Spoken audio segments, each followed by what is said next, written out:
Mabilis tong gumalaw. Sa site man o sa bahay, wala tong problema. Kaya yan ang gustong-gusto namin sa kanya.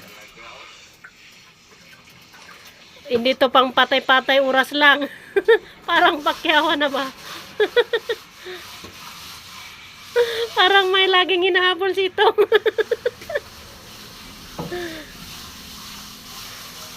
Hindi malugi ang company nito pag kukunin to.